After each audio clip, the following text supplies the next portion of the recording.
Welcome to today's episode of the Mindset Mentor Podcast. I am your host, Rob Dial. Today, we're going to be talking about the science of happiness and how to be happier.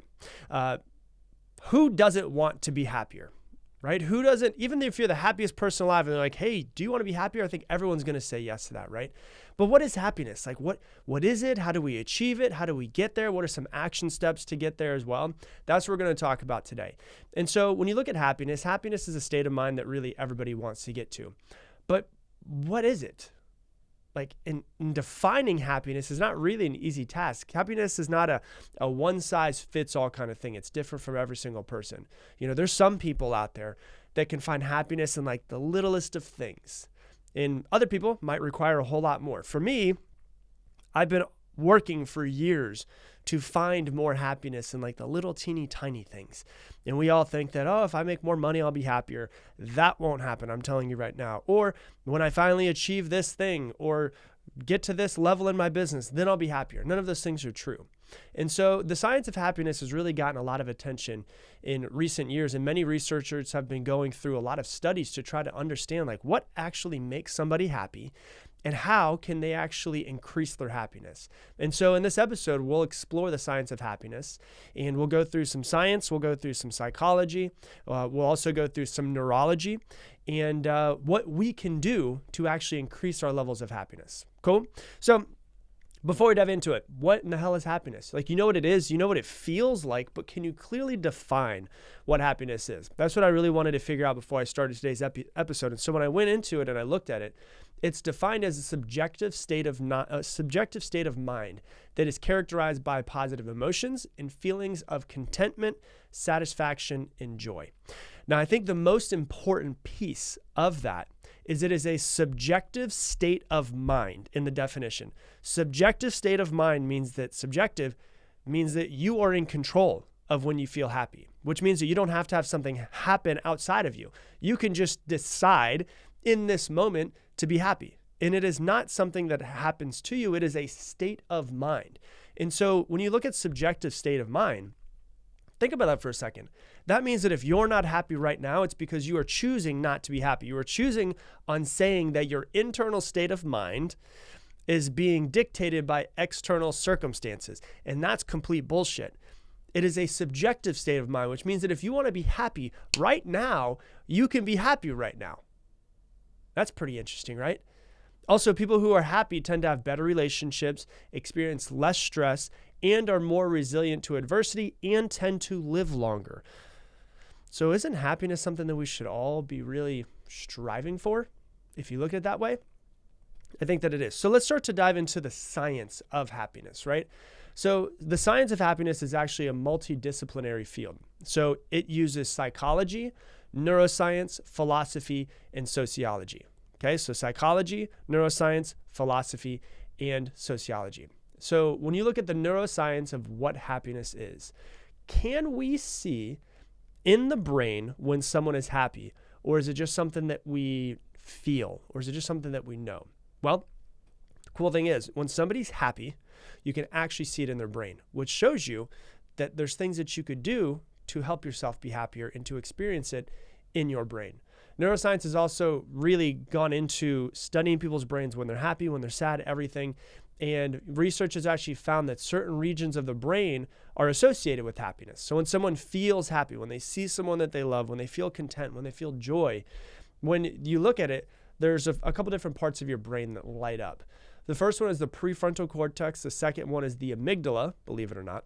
And the third one is the striatum. So we're going to go through them. So the prefrontal cortex is involved with decision-making, goal setting, and planning. And this region of the brain is also associated with positive emotions. And those would be like happiness, but also contentment as well. And so when you feel happier, the prefrontal cortex, the thinking part of your brain, which shows that you can literally think your way into being happier, right? You can also think your way into not being happy. So the prefrontal cortex, which is decision-making, goal setting, and planning, it's also the region of the brain where you have positive emotions such as happiness and contentment. The amygdala, which is the processing of emotions, particularly with fear and anxiety. So when people hear about, like when we talk about fear, usually your brain, the amygdala piece of your brain, which is a really old part of your brain, is creating the fear. And so research has shown that people are happier when they have less amygdala activity and when they're exposed to negative stimuli, meaning that happier people are actually less fearful and less worried than anybody else. So what's cool about it is there's certain parts of your brain that turn on when you're happy, and there's certain parts of your brain that turn off. So the amygdala, which is where the fear is created, when you tend to be happier, it actually starts to shut off parts of your amygdala. So that means that even if you have negative stimuli come in, you're still going to be happier, less fearful, and less worried. And then with the striatum is involved with reward processing and motivation. So research has shown that people who are happier tend to have more activity in the striatum when exposed to rewarding stimuli. So it's actually a reward processing and motivation part of your brain. And so that's kind of cool because it shows you that happiness isn't just something that is something that we feel or something that's, it's not graspable. It's like science and neuroscience can actually look at it and say, okay, if somebody's happier, their prefrontal cortex and their striatum tend to have more activity, and their amygdala tends to have less activity, which shows you this is all happening in your brain as well. It's happening in your brain, it's happening in your body, it's happening all around you. So what are some of the other factors that can cause somebody to feel happy? Well, one of the things is social factors. Social factors play a really important role. So research has shown that social support, like social connections, are really important predictors of somebody's happiness. So with social support, what that means is it refers to the emotional, instrumental, and informational support that we receive from other people. Social support has been shown to buffer against negative effects of stress, improve health, physical health, and also increase happiness. So what's cool is that when you have social support, a lot of people tend to, especially what's been happening over the past couple of years, they have gotten used to being a little bit more alone, which is fine if you like being alone. And for me, I like being alone, but I also like being around people as well. And so you need to have a social environment that helps you because research has been showing that when somebody has a really stressful event in their life, if they have people around them that give them social support, it makes the stress way easier and way lower on them. And so research has shown that people who have more socially integrated, tend to have higher levels of happiness and well-being as well. And if you've ever heard of the 80-year study that Harvard did, it's 80 plus years because they're still going, on happiness, where they actually found in Boston, some of the poorest teenagers in Boston, some of the richest neighborhoods in Boston, the teenagers, and they followed them throughout their entire lives. They actually found that the number one predictor of someone's happiness is their social environment. And it's not that they have to have a huge social environment, like 50 friends or 20 friends. It could be they have one or two really good friends in a great romantic relationship that they're in, that they can be true and honest and vulnerable, and they feel like there's support from that social environment. And so if you want to be happier, you don't need 30 really good friends. You need a couple, even if it's just one or two. And what they found is that people who have really supportive, vulnerable relationships as they get older actually tend to live longer as well. So they live longer, but also they're happier, which is what's cool about it. So good relationships, you're happier and you live longer. Negative relationships, if you're in a negative relationship, you actually don't live as long, and you tend to be more depressed.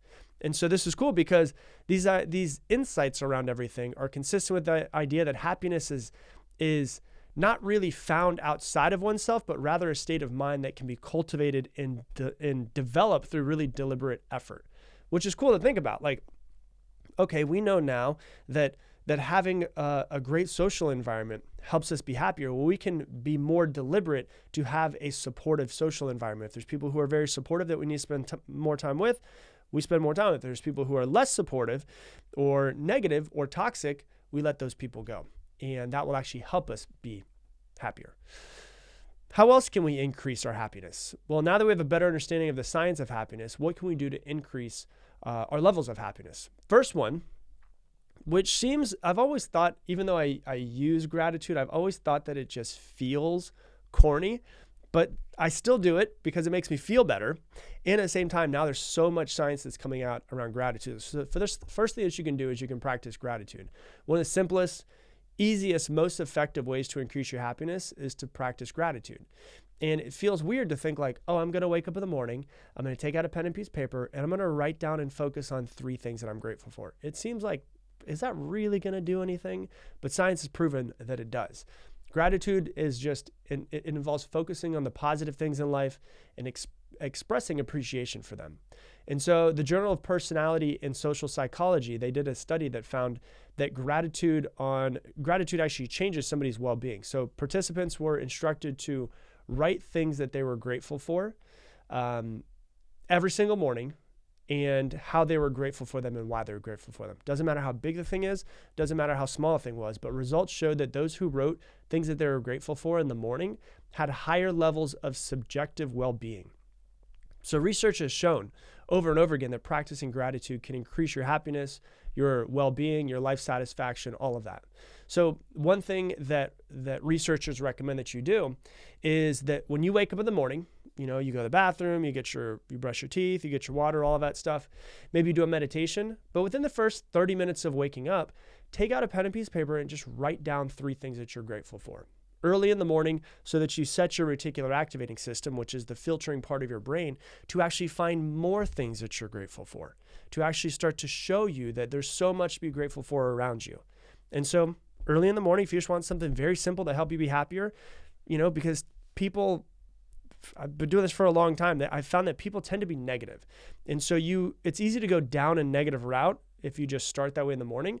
But if you decide to start on a positive route, it makes it easier to be positive the rest of the day. It's like, if you go skiing and you're like, do I want to go on this slope or this slope? In the morning you pick, do I want to be down the negative slope or do I want to be on the positive slope? And your actions in the morning will dictate which one you're going to go down for the rest of the day, right? And these don't have to be huge things that you're grateful for. It could be, the sunset that you saw today. It could be the weather was beautiful. It could be that you had a friend do something nice for you today, right? Or it could be larger. It could be really meaningful relationships that you're grateful for. It could be that you're really fulfilled in your career. It could be that you're really grateful for the health of your family, all of those things. So that's the first thing you do, is practice gratitude. Second thing, which is what I was talking about earlier with the Harvard study, is to practice building positive relationships. So like I told you, it's really important, according to the Harvard study, if we want to be happier, that we have great social connections. We have great people around us. And if we want to be happier, we need to be able to find people who we can be our true, authentic self with and feel accepted by them.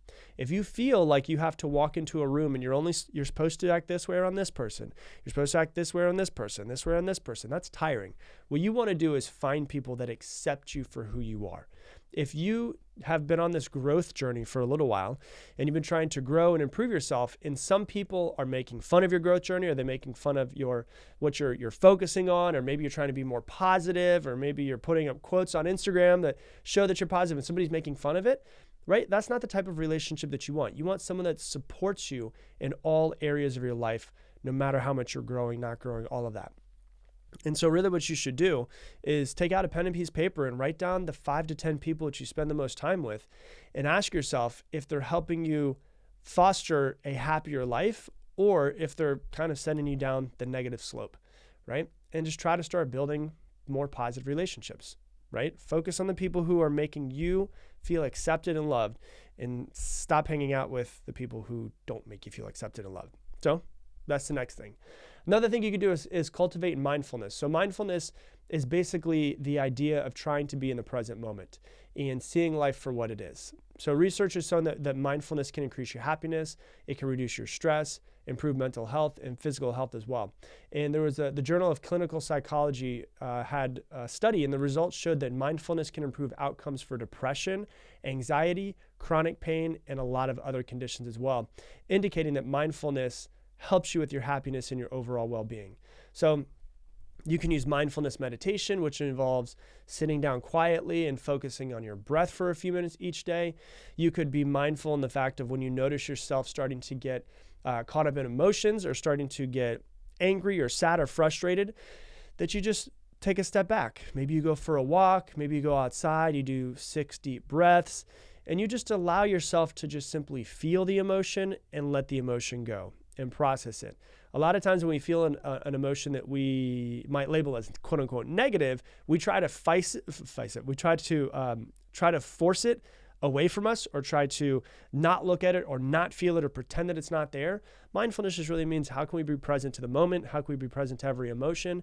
And instead of holding on to negative emotions, just breathing through them and letting them pass through. And so that's what it really comes down to, is to notice any thoughts or emotions that arise inside of your body. Don't judge them, and just simply observe them. Cool? Next thing is to start pursuing more meaningful goals. One of the things that makes people happier is feeling like they're progressing in life. If you feel like you're not really happy, one of the questions I always ask people is like, how much have you been growing recently? How much have you been reading? How much have you been finding something that excites you? Have you picked up any new hobbies that you're working on, right? So when I say pursuing meaningful goals, having those meaningful goals gives you a purpose. It gives you a direction in life. And research has shown that people who pursue goals that align with their values and interests tend to be much happier and more satisfied with their life. And so, try to find some goals, try to find something that you can work towards. It might be building a business. It might be learning an instrument. It might be getting better at an instrument that you used to play when you were young, but you haven't played in 7 years, right? So like, what's important to you? What brings you joy? When was the last time that you painted? When was the last time that you went for a run, right? Try to find something that you enjoy doing, and set some meaningful goals that align with where you want to be in life.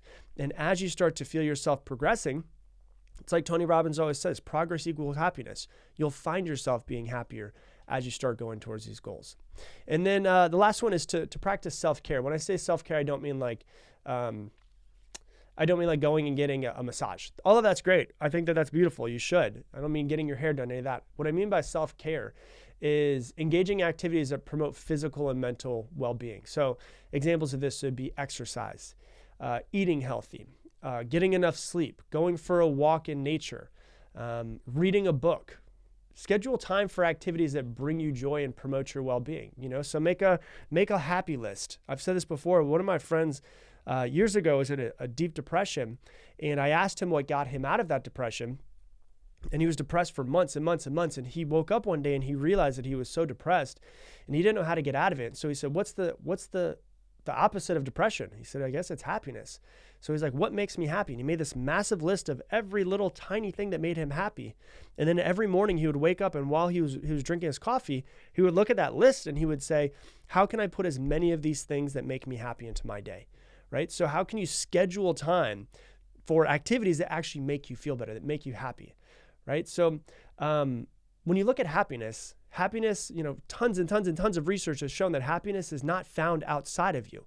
Rather, it's a state of mind that you can cultivate and you can develop, but it takes deliberate effort. And so when you look at happiness, it's a state of mind. It is a subjective experience. It's not dependent on external factors. External factors can help. But, if you're like, man, I love baseball, and you go to a baseball game and the whole time you want to be pissed, you can still be pissed, right? But you can go to the baseball game and you can experience happiness if you decide to let yourself experience happiness. And so, external factors, sure, you can get wealth, you can get status, you can accomplish things, you can have relationships, and those might help, but none of them guarantee happiness. Research shows that people who are wealthy and famous and successful are not necessarily happier than those who are not. What research has found is that happiness is a result of one's internal state of mind rather than external factors. So how can you start to be happier now that you know the science of happiness? So that's what I got for you for today's episode. If you love this episode, please share it on your Instagram stories and tag me in at Rob Dial Jr., ROBDIALJR, so that more people can be exposed to this podcast. I love that I see hundreds and hundreds of you guys share this every single day, so I greatly, greatly appreciate it. And you're a big piece of this podcast growing every single week, so I thank you for that. And with that, I'm going to leave you the same way I leave you every single episode. Make it your mission, make someone else's day better. I appreciate you, and I hope that you have an amazing day.